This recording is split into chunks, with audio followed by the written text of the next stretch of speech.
What are the biggest double standards we have in our society right now?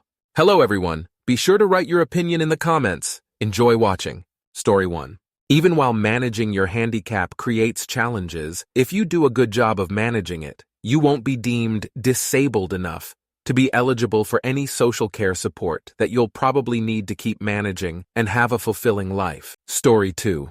I hate the fact that at work, when my manager is having a bad day, they're allowed to take it out on me and my coworkers. But when I'm having a bad day, I can't take it out on the manager. Easily the worst double standards I have to put up with at least a few times a week. I can deal with rude customers because they just come and go and I don't see them again. My manager, I have to see them several times a week. You get so sick of their shit. Story 3. Pretty privileges.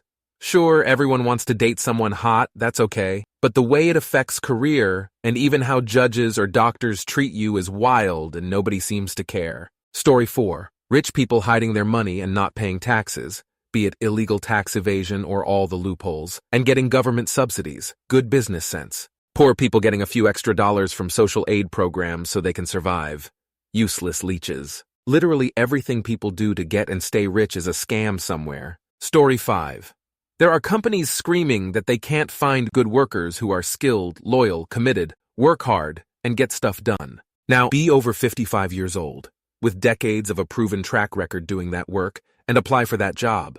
Crickets. Everyone says they hate job discrimination, and everyone says they are committed to DEI principles, and yet you can go to company staff pages everywhere online and not find anyone, except maybe the owner-founder, who has gray hair. No discrimination?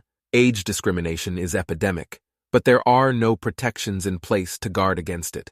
So talented people over 55 looking for work are ignored. Story 6.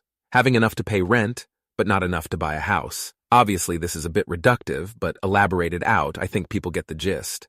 Story 7. It's not the biggest issue in society like store-bought pesto, but white people can't play minority characters, but everyone has to be cool with white characters played by minority actors.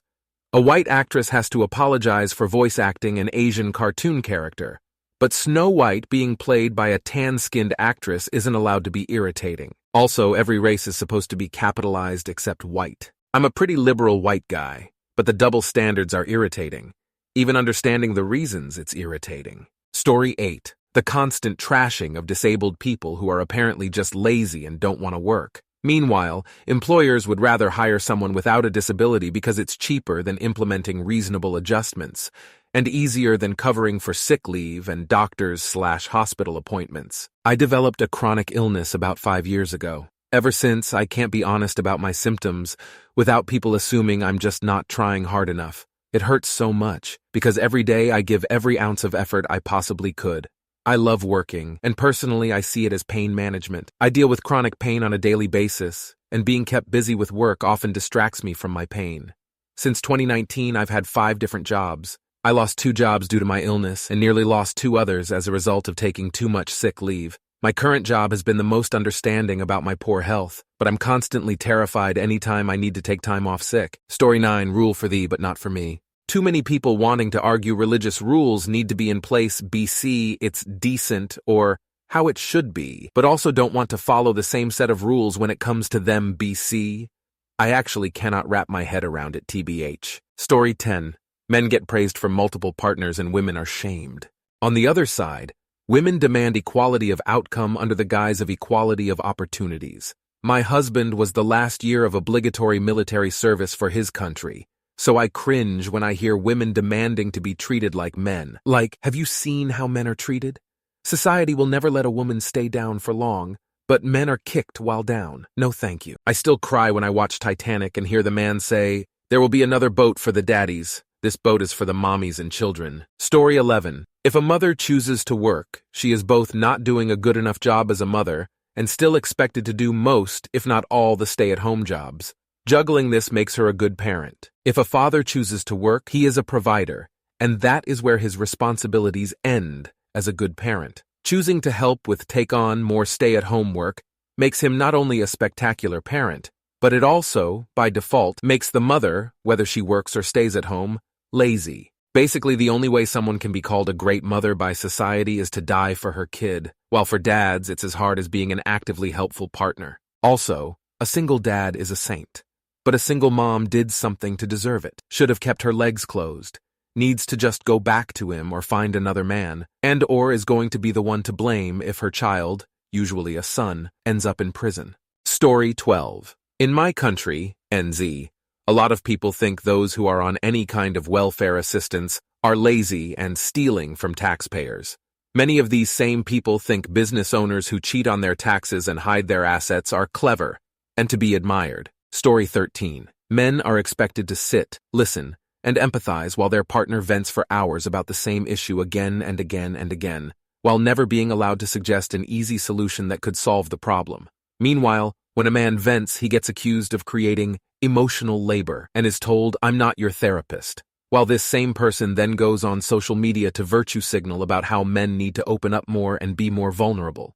Story 14. Birth control. My wife and I decided early on we were never going to have kids. For 10 years, she was on depot birth control.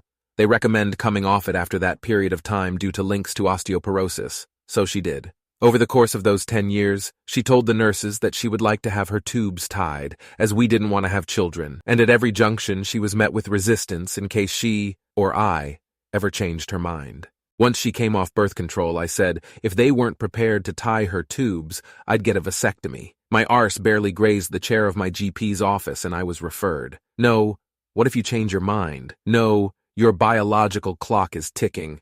No, what if your wife wants kids one day? Christ, I was on the table before anyone even asked, how many kids do you have? I harbor no worries ill will in getting a vasectomy. It's the least I could possibly do since she spent 10 years dealing with birth control with possible life-altering side effects. I openly advocate for it, given I could have been back at work the next day and suffered zero side effects. However, it is despicable how a man's bodily autonomy is completely within their control, where a woman can be told they can't choose what to do with their body, when they know with complete certainty and devotion what they want. Story 15. A child that throws tantrums, takes things from others without fair trade, and leaves messes for others to clean up is disciplined by authority figure. An executive that does this on a grand scale is so common it has become a trope.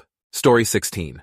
White-collar dress codes. When it's hot as Hades in the middle of summer, I'll have to wear a long-sleeve business shirt, pants, and non-breathable shoes. My female colleagues will get to wear a dressy singlet, comfortable shirts, pants, open shoes. Story 17. Idolizing motherhood but treating mothers like garbage. Giving them very little maternity leave, charging an arm and a leg to give birth, and offering no kind of help like affordable childcare, even though you are being forced to go back to work before you've even healed. Story 18. This is probably going to sound like a flex, but I experienced one earlier this week at work. In the office, two of the ladies started talking about a TV show. Then they got on to how they think I'd look like one of the actors if I shaved my beard off.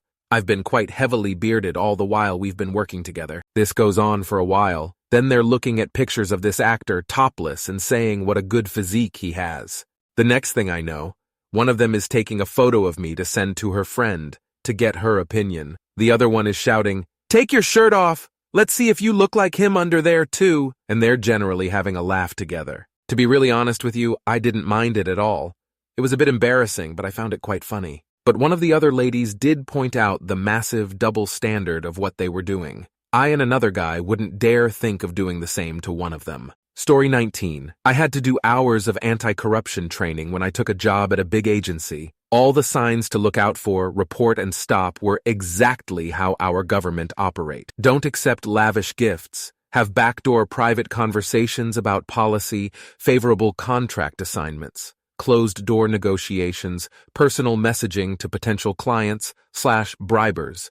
Literally a full house. In short, I am qualified to say we have a seriously corrupt government. Story 20. I have complex medical conditions, and my insurance company dictates what medications, tests, and procedures I need to try first based on cost, rather than what my medical team recommends as the best course of treatment. Are the people at the insurance companies making these decisions medical experts? No. Do they request and reject prior authorizations based on cost and require a treatment plan based on their profits, rather than my well-being and my doc's recommendations? 100%. I might eventually get the medication, procedure, test, etc., but I have to lose months of what would have been the best option. I hit my yearly out-of-pocket maximum cost last year by mid-Feb. And this year by the first week in March. My premiums are really high each month, my deductible is so expensive, and each year my medical costs with my out-of-pocket max plus premiums could buy a decent car.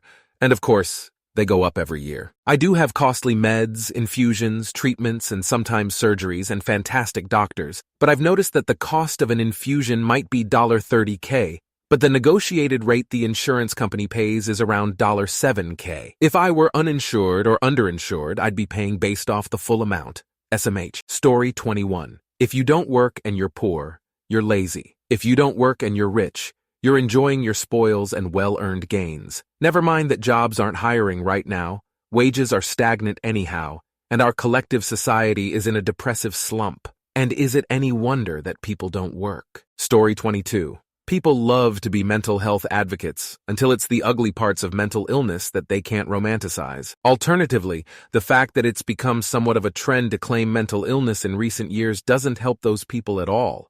Worse still, those who point out that surely not everyone has mental issues get attacked for it. Story 23. Job flexibility. It actually pisses me off how hiring managers will expect you to bend over backwards for them, be the perfect candidate, in fact, literally have no flaws whatsoever. But the second you dare to be autistic, to have kids, to be in your 50 AS, or even just that you can't work on a Saturday, or to just expect absolutely anything from them, you're as good as dead to them. STG. Hiring managers are very much like incels in the fact that they're both chasing a standard that doesn't exist. Yes, have a checklist, but you have to actually be realistic. Like I legit got rejected for a position as a part-time laborer because I didn't have a car. And mind you, this job not only did not say a damn thing about needing a car, but it was literally advertised towards university students. How many uni students actually have their own car?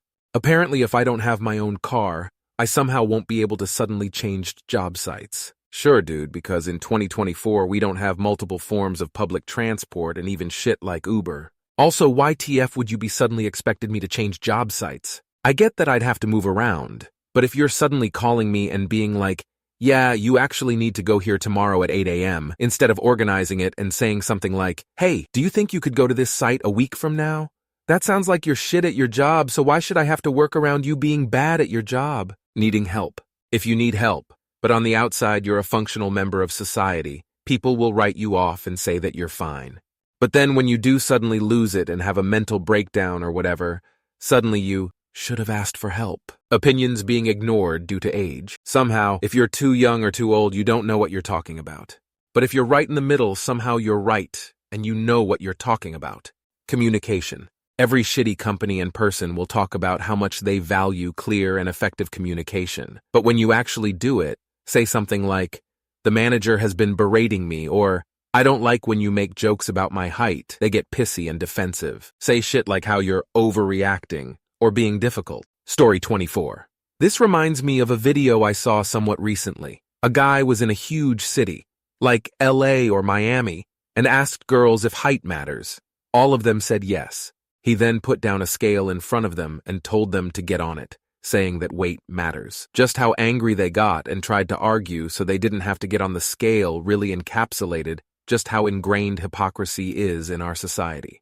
The girls want to be able to say and do whatever they want, but we'll fight tooth and nail to avoid accountability or consequences. Story 25. How women's dress codes in high school are enforced, and the double standard that they are there to protect you and make sure you dress appropriately. Yet on Fridays, cheerleaders wore their uniforms to school, which broke pretty much every dress code violation except for their shoes. Plus, the volleyball players' uniforms consisted of skin-tight booty shorts and a skin-tight halter shirt. Huge double standard.